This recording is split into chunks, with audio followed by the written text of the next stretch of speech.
Assalamu alaikum students, welcome to Multiverse Learning. Today in this video we are going to study chapter number 3 from Oxford Keyboard class 8. Chapter number 3 is about spreadsheet software and we are mostly going to study Microsoft Excel. We will go through different features of Microsoft Excel like functions, available formulas and different editing and formatting features. यहाँ आपके सामने मैंने एक table simple data enter किया है और कुछ यहाँ पे क्वेश्चंस लिखे हैं जो कि हम इस वीडियो में डिस्कस करेंगे। सबसे पहले तो ये टेबल सिंपल डाटा एंटर किया है यहाँ पे और मैंने यहाँ पे कॉलम्स बना दी हैं एवरेज, स्पार्कलाइन और एलसीएम। आपने अपने प्रैक्टिकल के क्वेश्चन पेपर के अकॉर्डिंग सिंपल डाटा एंटर करके एक टेबल बना लेना। कुछ बेसिक चीज़ें माइक्रोसॉफ्ट एक्सेल के इंटरफेस के बारे में जो आपको पहले बताता चलूँ। हमारे पास टॉप पे ये फाइल, होम, इंसर्ट, इन्हें हम टैब्स कहते हैं और इसी तरह हर टैब के अंदर डिफरेंट फंक्शंस को ग्रुप करके डिफरेंट ग्रुप्स बनाए गए होते हैं। जिस तरह के होम के टैब में सबसे पहला ग्रुप क्लिपबोर्ड का है, उसके बाद font, alignment, number, style, cells, editing.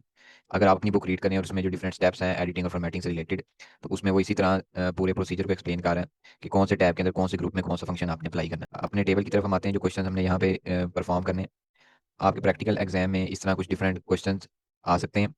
जैसे कि सबसे पहला उसने कहा है कि insert the following data into Microsoft Excel, apply proper formatting as shown, bold, merge and center. इस तरह का आपने टेबल सिंपल एंटर कर लेना है माइक्रोसॉफ्ट एक्सेल के अंदर। टास्क नंबर 1 है कि हेडिंग टाइप करें और उसे मर्ज एंड सेंटर करके उसको बोल्ड कर दें। तो यहाँ पे आपके सामने सिंपल मैं दोबारा ये काम परफॉर्म करके दिखा देता हूँ। फॉर एग्जांपल यहाँ पे मैं दोबारा अटेंडेंस इन परसेंटेज टाइप करता हूँ। डाटा को मैं अगर मर्ज एंड सेंटर करना चाहता हूँ तो मैं यहाँ से इस पूरे को सिलेक्ट करूँगा, होम के टैब के अंदर आऊँगा और अलाइनमेंट में जाऊँगा, अलाइनमेंट के ग्रुप में, और मर्ज एंड सेंटर पे क्लिक करूँगा। जैसे ही मैं मर्ज एंड सेंटर पे क्लिक करूँगा आप देखें कि माइक्रोसॉफ्ट एक्सेल ने उस टेक्स्ट को सेंटर भी अलाइन कर दिया है और वो जो कॉलम्स थे उनको मर्ज करके एक ही बड़ा कॉलम बना दिया। तो इस तरह हम टेबल्स की हेडिंग क्रिएट करते हैं। आपने भी उसी तरह सिंपल पूरा टेबल इंसर्ट करके फिर आपने टॉप वाली रो को सिलेक्ट करके होम के टैब के अंदर आके अलाइनमेंट में मर्ज एंड सेंटर पे क्लिक करना है। डिफरेंट माइक्रोसॉफ्ट एक्सेल के वर्जन में हो सकता है ये मर्ज एंड सेंटर का ऑप्शन थोड़ा सा डिफरेंट प्लेस पे अवेलेबल हो। तो आपने देख लेना है कि होम के टैब के अंदर ही ये मर्ज एंड सेंटर का ऑप्शन अवेलेबल हो। उसके बाद हम आगे चलते हैं। मेन चीज़ जो माइक्रोसॉफ्ट एक्सेल में जो बहुत इंपॉर्टेंट है, जो आपने अप्लाई करनी सीखनी, वो है फार्मूलाज कैसे अप्लाई करने। तो फार्मूलाज जो हैं उसको अप्लाई करने के 3 तरीके हैं। सबसे पहले तो आप टेबल के अंदर, जैसे ही मेरे पास टेबल अवेलेबल है, मैं इस टेबल में यहाँ कॉलम पे क्लिक करके फार्मूला टाइप कर सकता हूँ जहाँ पे मैंने फार्मूला अप्लाई करना है, या मैं यहाँ पे फार्मूला बार में जाके वो फार्मूला टाइप कर सकता हूँ, या फिर दूसरा लास्ट जो सबसे ईजी है वो ये है कि फार्मूला टैब को ओपन करें, यहाँ से ऑटो सम पे एरो पे क्लिक करें और ये आपके सामने जो मोस्टली यूज फंक्शंस हैं वो यहाँ पे अवेलेबल हैं, इन पे क्लिक करें और वो वहाँ पे अप्लाई कर दें। मैं आपको स्टेप नंबर 1 से एक्सप्लेन करता चलता हूँ कि बेसिक वे क्या है फार्मूला अप्लाई करने का। कि आपने इक्वल से फार्मूला स्टार्ट करना है और उसके बाद फार्मूले का नेम टाइप करना है। जैसे कि मैं अगर यहाँ पे सम क्रिएट करना चाहता हूँ तो मैं यहाँ पे इक्वल सम टाइप करूँगा, इसके बाद ब्रैकेट्स, और इसके बाद आपने सेल की रेफरेंस देनी। फॉर एग्जांपल मैं चाहता हूँ कि 90, 95 और 99 यानी जो ये फर्स्ट रोल नंबर है, इसके तीनों मार्क्स का टोटल यहाँ पे डिस्प्ले हो। तो मैं यहाँ पे इसका देखूंगा कॉलम नंबर पी है, रो नंबर 4 है, तो मैं यहाँ पे लिखूंगा P4। और उसके बाद मैं चाहता हूँ कि आगे वाले सब सेलेक्ट हो जाए इकट्ठे, तो मैं कॉलन प्रेस करूंगा कीबोर्ड से, और उसके बाद आगे डी लास्ट जो है, डी वाला कॉलम, और रो कौन सी है 4, तो यहाँ से मैं D4 को एंटर कर दूंगा और इसी के साथ मैं ब्रैकेट को क्लोज कर दूंगा। आप देखें कि माइक्रोसॉफ्ट एक्सेल ने ये तीनों जो नंबर्स हैं इनको सिलेक्ट कर लिया, यानी इस रो को कंप्लीट को सिलेक्ट कर लिया, तो इससे आपको ये पता लग जाएगा कि आपका फार्मूला करेक्ट है।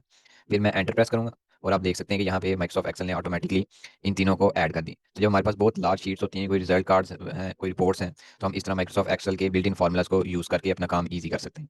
उसके बाद आप देखें तो मैं इसी कॉलम में नेक्स्ट आपको एवरेज का फार्मूला अप्लाई करके दिखाता हूँ, और वो अब मैं दूसरे थोड़े ईजी वे से अप्लाई करूँगा। मैं इस सेल पे क्लिक करता हूँ, वापस जाता हूँ फार्मूलाज टैब में, ऑटो सम में एरो पे, और एवरेज को यहाँ से क्लिक कर देता हूँ। बजाय मैं इसके कि पूरा फार्मूला टाइप करूँ, मैं यहाँ से एवरेज पे क्लिक कर देता हूँ। जैसे ही मैं एवरेज पे क्लिक करता हूँ तो माइक्रोसॉफ्ट एक्सेल ने ऑटोमेटिकली वो फार्मूला जो है वो अप्लाई करती है। आप देखें तो उसने ऑटोमेटिकली यहाँ पे फार्मूला अप्लाई करके E4 को सिलेक्ट किया, जबकि मैं चाहता हूँ कि यहाँ से बी कॉलम और 5 रो सेलेक्ट हो। तो मैं क्या करूँगा, यहाँ पे टाइप करूँगा B5 कॉलन, और मैं कहाँ तक चाहता हूँ कि उसको एवरेज फाइंड करूँ, यहाँ से D और 5 तक। तो यहाँ पे D5 मैंने सेलेक्ट कर लिया, आप टाइप भी कर सकते हैं। और इसके बाद मैं कर्सर को नेक्स्ट ब्रैकेट से आगे मूव करूंगा और एंटर प्रेस कर दूंगा। तो आप देखें कि उसने इन 3 नंबर्स की एवरेज यहाँ पे निकाल दी। अब ये मैं एक ही कॉलम में सारा परफॉर्म कर रहा हूँ। आपके एग्जाम में जैसे पेपर में जिस तरह क्वेश्चन हो, आप उस तरह वो कॉलम अलग से बनाएंगे और उसमें ये फॉर्मूलाज अप्लाई करेंगे। उसके बाद नेक्स्ट, मिनिमम और मैक्सिमम सेम वे, ऑटो सम में जाएं, मैक्स पे क्लिक कर दें अगर आपने मैक्सिमम फाइंड करना है, और इसी तरह अगर आपने मिनिमम फाइंड करना है तो मिन मिन पे क्लिक कर दें। और रेंज आपने याद रखना है कि आप जिस सेल्स की मिनिमम, मैक्सिमम या एवरेज कैलकुलेट कर रहे हैं, आपने हमेशा वो रेफरेंस में आपने एंटर करना है। अगर आप गलत रेफरेंस एंटर करेंगे तो आपका रिजल्ट भी गलत प्रोड्यूस होगा। अच्छा, नेक्स्ट मैं यहाँ पे मिनिमम और मैक्सिमम अप्लाई नहीं करूँगा, ये आपकी असाइनमेंट है। नेक्स्ट मैं यहाँ पे आपको GCD यानी SCF और इसी तरह LCM कैलकुलेट करने का तरीका बताऊँगा।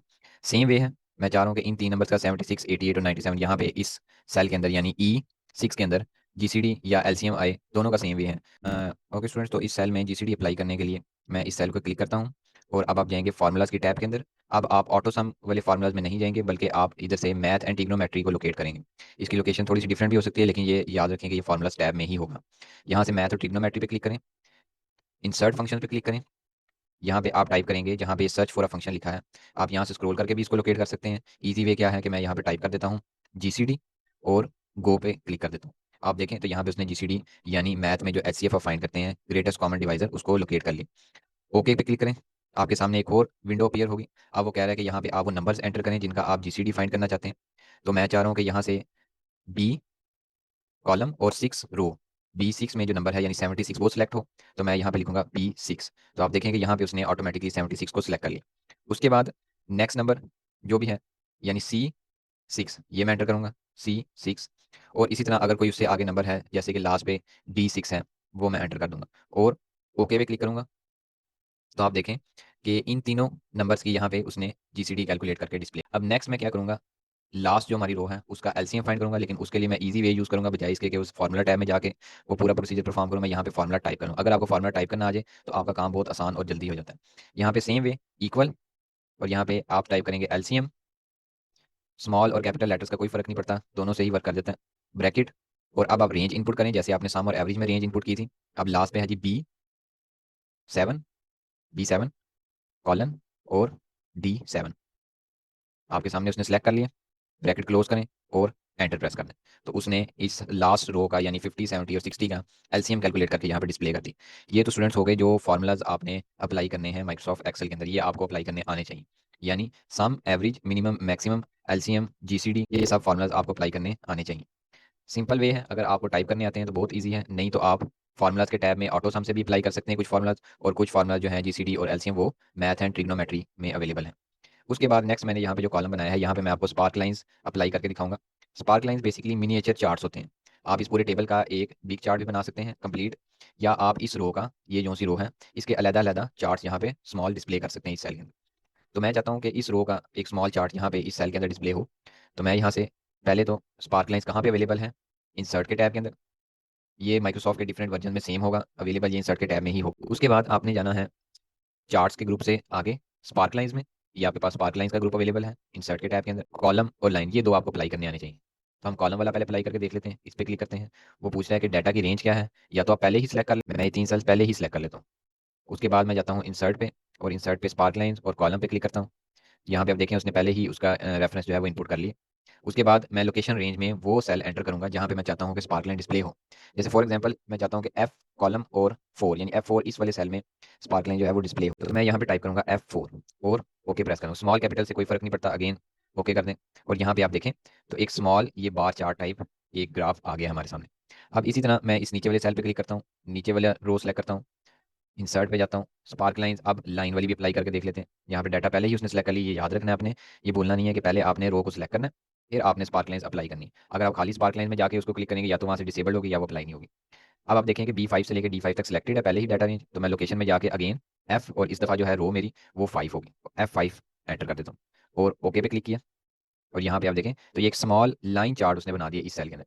ये बार चार्ट था एक स्मॉल, और ये लाइन चार्ट बना दिए। तो स्पार्क लाइंस इन्हें कहते हैं हम, जो स्मॉल मिनिएचर चार्ट्स होते हैं, और ये एक रो के डाटा के ट्रेंड को रिप्रेजेंट करने के लिए यूज होते हैं। और बजाय इसके कि आप अलग अलग इस पर क्लिक करें, अगर आपने सारों पे सेम अप्लाई करनी, फॉर एग्जाम्पल मैं चाहता हूँ कि इन दो पे भी सेम टाइप की आ जाए, तो मैं इस पे क्लिक करता हूँ एक पे जिस पे मैंने अप्लाई कर लिया। अब मुझे सारों के लिए दोबारा करने की जरूरत नहीं है, मैं यहाँ कॉर्नर पे जाऊँगा, ये प्लस का साइन आएगा, क्लिक करूंगा और दोनों को नीचे ड्रैग कर दूंगा। अब देखें आप उसने ऑटोमेटिकली जो नेक्स्ट 2 रोज हैं उसके लिए भी स्पार्क लाइंस ड्रॉ कर दी। ठीक है, अब स्टूडेंट्स हमने 2 चीज़ें देख ली हैं, हमने फार्मूलाज अप्लाई करने भी देख लिए हैं और स्पार्क लाइंस भी अप्लाई करनी देख ली हैं। इसके अलावा एक और तीसरी चीज़ जो हमने देखी है वो मर्ज एंड सेंटर कैसे करते हैं। लास्ट जो चीज़ है वो है चार्ट से रिलेटेड, कि चार्ट्स कैसे क्रिएट करने। तो चार्ट क्रिएट करना बहुत ही सिंपल है, सिंपली अपने टेबल को सिलेक्ट कर लें और जो सा चार्ट आपके क्वेश्चन पेपर पे क्वेश्चन में आए अप्लाई करने के लिए वो आपने अप्लाई कर देना है। आपने इंसर्ट के टैब में जाना है, इंसर्ट में अगेन चार्ट्स के ग्रुप को लोकेट करना है आपने, और यहाँ से आपने वो चार्ट ढूंढना है जो क्वेश्चन में आपसे कहा जाए। फॉर एग्जांपल अगर कहा जाए कि बार चार्ट क्रिएट करें, तो आप इसके ऊपर जब माउस होवर करेंगे, और कुछ वर्जन में वैसे ही नीचे लिखा भी आ रहा होता है कि कौन से टाइप का चार्ट है, मैं यहाँ से ये कॉलम या बार चार्ट के एरो पे क्लिक करके डिफरेंट टाइप के चार्ट्स भी इंसर्ट कर सकता हूँ। या सिंपली आप क्या करें, क्योंकि आप को ज़्यादा डिटेल में जाने की जरूरत नहीं, सिंपली आप किसी चार्ट के ऊपर क्लिक करेंगे और वो उस टाइप का चार्ट वहाँ पे अप्लाई हो जाएगा। अब क्योंकि हमें चार्ट्स अप्लाई करने के लिए प्रॉपर टेबल भी पहले बनाना पड़ता है ताकि वो उसके अकॉर्डिंग जो है वो चार्ट को बनाए। हमने सिर्फ लेक्चर में ये सीखना था कि चार्ट को अप्लाई कैसे करना है। हर चार्ट जो है वो हर टेबल के लिए सूटेबल नहीं होता। अच्छा, अगर आपने ये चार्ट डिलीट करना है तो इस चार्ट पे कहीं एम्प्टी प्लेस पे, शीट के बाहर नहीं, आपने इस चार्ट के ऊपर कहीं एम्प्टी प्लेस पे राइट क्लिक करना है और यहाँ से ये जो ड्रॉप डाउन आएगा इसमें से सबसे पहला कट पे क्लिक करें और ये चार्ट जो है आपका वो डिलीट हो जाएगा। तो स्टूडेंट्स, आज की वीडियो को अब हम एंड करते हैं। हमने इस वीडियो में डिफरेंट माइक्रोसॉफ्ट एक्सेल के फीचर्स को डिस्कस किया। मोस्टली एडिटिंग फॉर्मेटिंग से रिलेटेड हमने फंक्शंस और फॉर्मुलास को अप्लाई करने का देखा और इसी तरह हमने चार्ट्स अप्लाई करने को देखा। बाकी जो सिंपल टास्क हैं वो मोस्टली होम के टैब में अवेलेबल होते हैं। आपने अगर कलर चेंज करना है टेक्स्ट का या आपने बोल्ड इटैलिक अंडरलाइन करना है, ये सब होम के टैब में फॉन्ट के ग्रुप के अंदर अवेलेबल होते हैं और बिल्कुल सिंपल है।